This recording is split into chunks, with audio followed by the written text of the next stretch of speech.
Education is key to success. We haven't taught up anything. Each one have to teach one. Must bomb the side of one. We haven't taught us.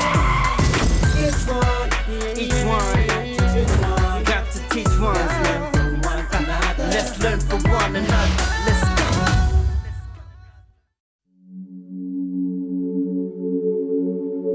I got told my mother is gay. All the social workers used to tell me, yeah, your mother didn't want you. In my mind, I thought, okay, fine. Sure, why out of the blue would she want to come visit me now? Does she want money? Does she want something? Is it just some way of someone trying to come tell me that she's passed away? I had to really sit and think what made her decide to come now. I cannot force Samantha to accept my lifestyle. All I can ask is her to be tolerant and respectful to both myself and in a later stage when I have a partner in my life again. That's all I expect is respect and decency. That no more than that I cannot ask for.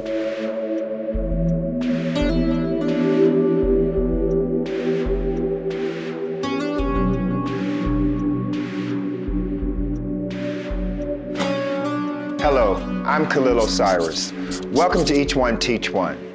Today we meet a mother and daughter whose relationship has been defined by choices that Mom Kim made when she was truly at rock bottom. Choices that are shaping the challenging but loving relationship they're trying to build today. My name is Kim. I'm a 43-year-old lesbian. I realized at the age of 12 that I was gay, but only came out to my family when I was 21.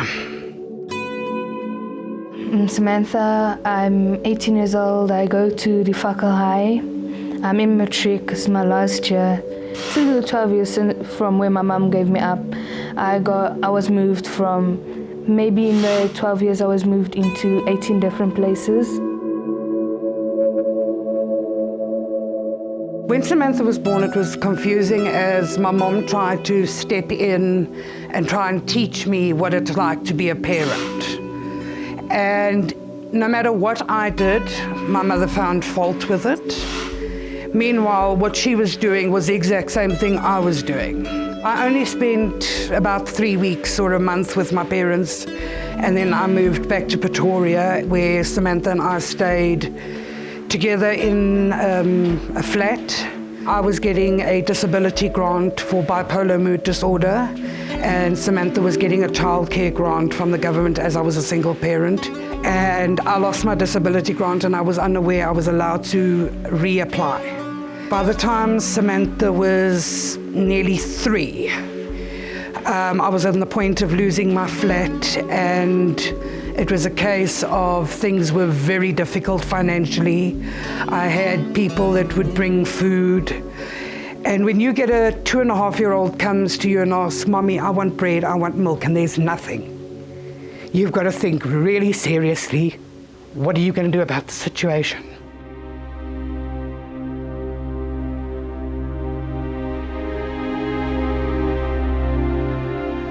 Only having a standard 8 education and being dyslexic, it was difficult to try and find a job.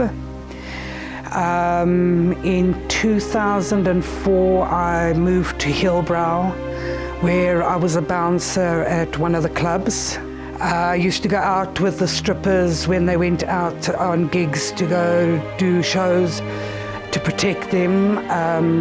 Then I ended up losing my job because my ex-manageress subbed my salary, and I stabbed my boss and I hung him on his office door, and I left him hanging there.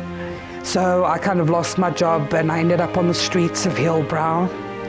I wandered around for several weeks, could have even been months, not having a place to stay, not having a normal food to eat. And then prostitutes would book themselves rooms, and the drug addicts, and then ask me to sit with them while they were doing their drugs so that they didn't overdose.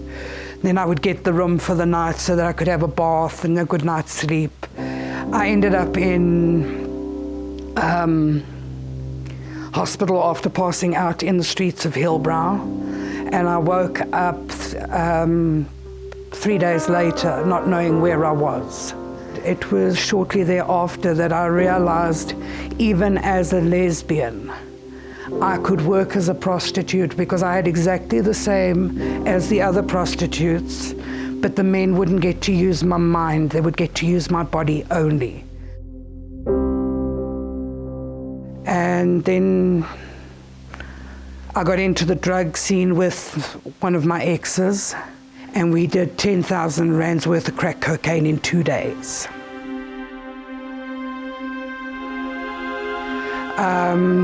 A week after Sam's 3rd birthday, I decided to put her into place of safety so that she would have a better chance of life and I would have a chance to get her back on my feet.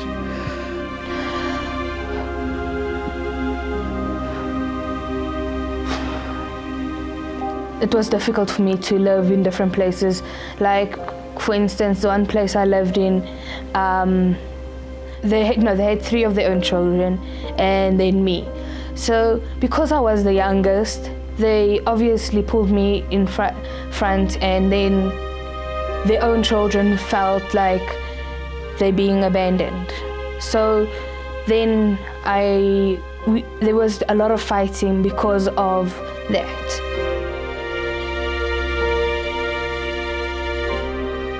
I did not realize it would take me 12 years to get back onto my feet.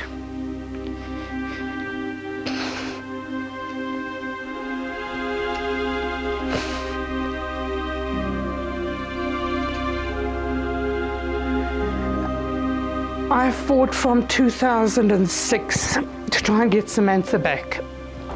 And she was told in the place of safety and that where she was in Pretoria that I didn't want her. So there was a lot of anger and resentment from her side. And when she turned 15, I asked permission to go through to Pretoria to go and visit her. And it was the first time I'd seen her in 10 years. The last time I saw her was just after she turned 5.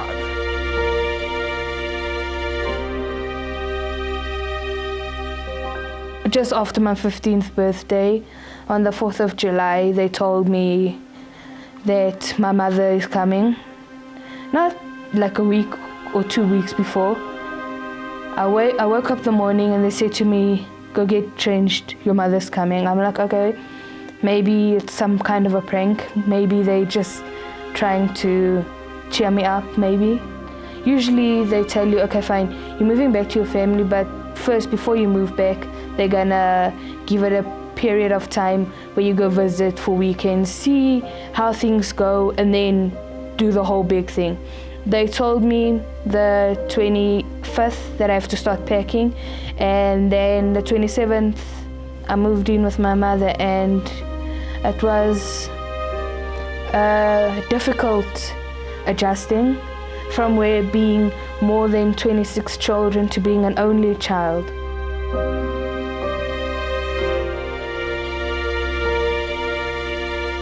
It was a hard life, but it's given me coping skills to deal with life today.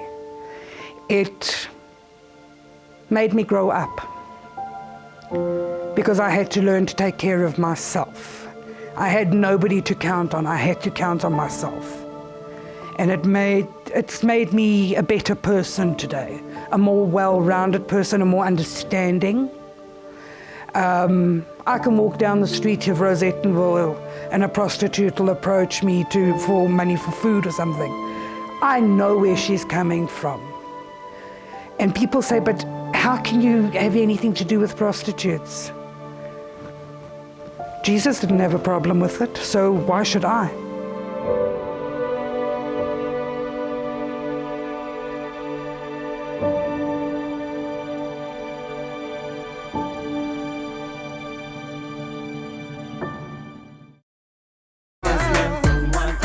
Let's learn from one another. Let's go. Welcome back. Each One Teach One is getting to know the significant challenges of rebuilding a family relationship after a parent has voluntarily given the child into care. Kim and Samantha have spent the last 3 years breaking down these barriers after a 12-year separation.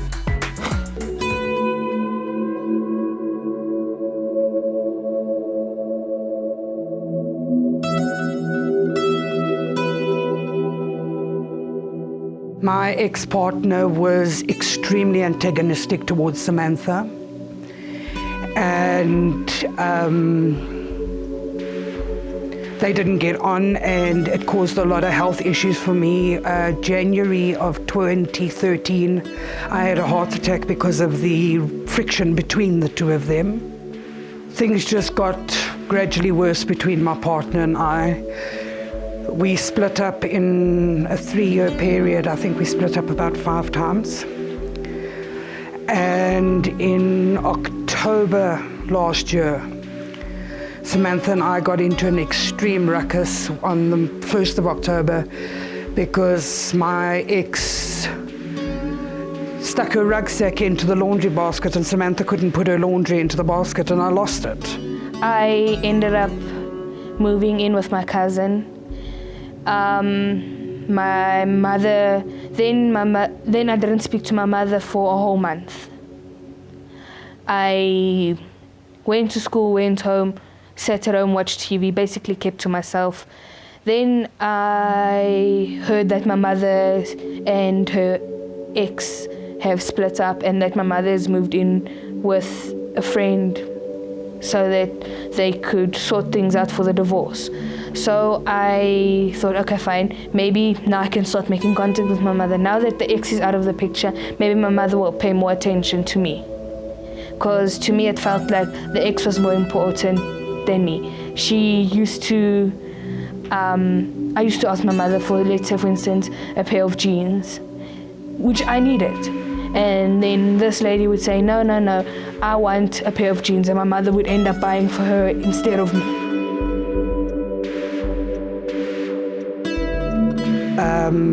Samantha is homophobic a little bit, but she accepts my lifestyle because I'm her mother. I don't think she's as accepting to other gay people, but it's her own free will choice as a heterosexual. She has boyfriends, and I don't have a problem with it. As long as they respect me and my lifestyle and don't judge me, there is no way I can judge them for their choices. I thought that being gay was a sin, or let's say I was taught that being gay is a sin. So it was difficult for me to accept that my mother's a lesbian. I had to try and understand where she's coming from. My mother and I, at first, she tried to be my friend, which I thought, okay, fine, maybe this is a good thing. Then I think that I started maybe taking it a bit too far. And then one thing led to another. We started fighting. Like mothers and daughters fight, we started fighting, but it also wasn't natural to me because of knowing that I've lived with so many people in my life. No one's fought with me individually. So I had to understand where she's coming from, why she's doing it, what I must do to change what I must do to change it. Then the beginning of the year, gradually my mother and I started sorting our things out, and I started visiting her, and we basically started forming our bond that we had. Yeah, my mother and I started, sat me down, she said to me, so this is how I feel, this is what we need to work on, and this is what we need to try and do. And since then, life's been sunshine and roses most of the time.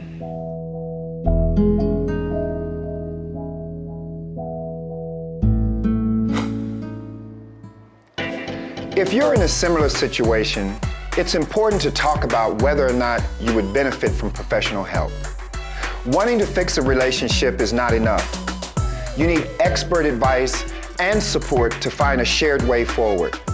Social workers, support groups, therapists, even family counselors can help to negotiate a future that supports everyone's needs. Let's learn from one another. Let's go. Let's learn from one another. Let's go.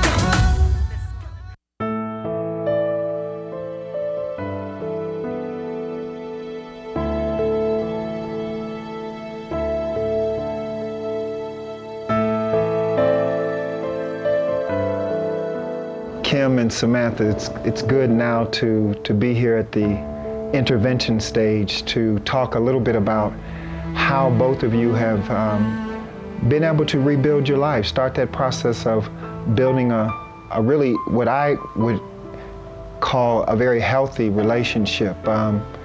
How's things going between the two of you at this stage in terms of your adjustments at school, and you said something about being homophobic. How's that working for you? It's not something that anyone could get used to just like that. It's something that I basically have to deal with. Like the first time someone asked me, okay, your mom's gay, what do you think? I actually said it to them in these words. I don't like it, but I tolerate it. As long as she's happy, I'm happy.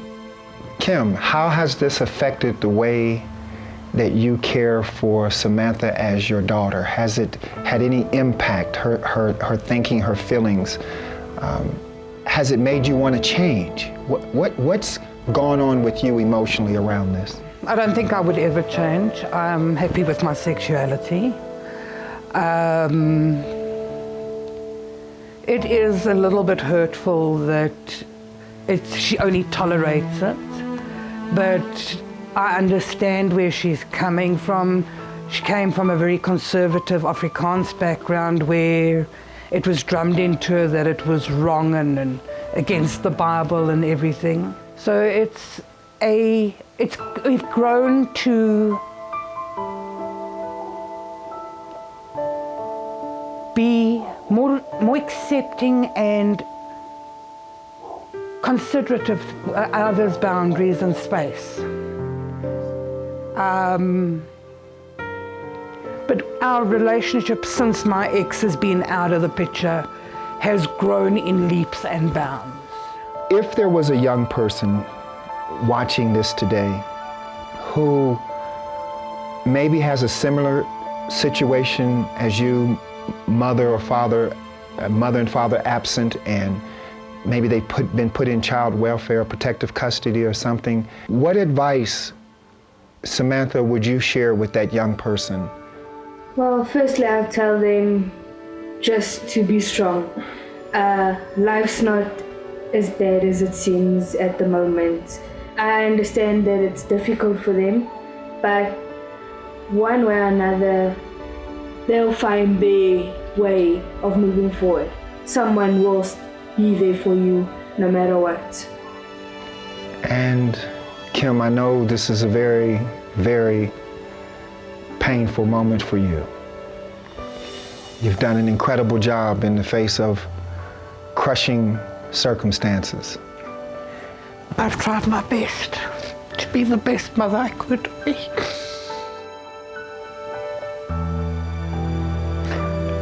I can see that. And what, Samantha, do you love your mother? Obviously, no, there's no doubt to that. And have you forgiven your mother? I don't even think I was ever angry at my mother. I don't even think I ever had anything to forgive her for. Kim, how absolutely amazing is that? She's an amazing child. I'm very blessed to have her. I still don't forgive myself for putting her into care. You know, one of the reasons why this story is so important to me personally is because I served 20 years in prison. Your story just resonates so deeply with me. The absentee parenting, leaving 2 sons without a father who didn't deserve it, but by the grace of God never blamed me. Like you, Kim, for a lot of years, I blamed me. The shame, the sense of failure, how I could ever apologize and rebuild the relationship that I basically threw away. So when I hear you say what it's been for you in terms of the guilt and the feeling of shame, I understand that. So I've been that parent, and I just want you to know that I'm honored by your example. Thank you. Well, what we want you to know is that the work you have done to heal the relationship is all the forgiveness that will ever be needed. The fact that you went back, and today the 2 of you are sitting here as an expression of the love that was always there. With Each One Teach One, we have a tradition at the end of each show. We give a lamp. It's a solar lamp. And for us and the Each One Teach One team, it represents hope.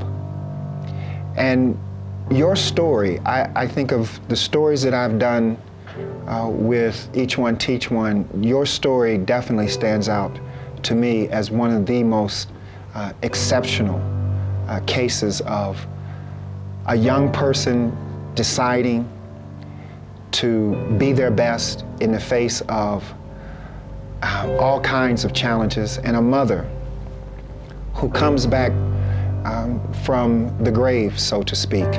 Drugs, prostitution, alcoholism, violence, and yet you found your way back to your daughter. This candle is a candle of hope.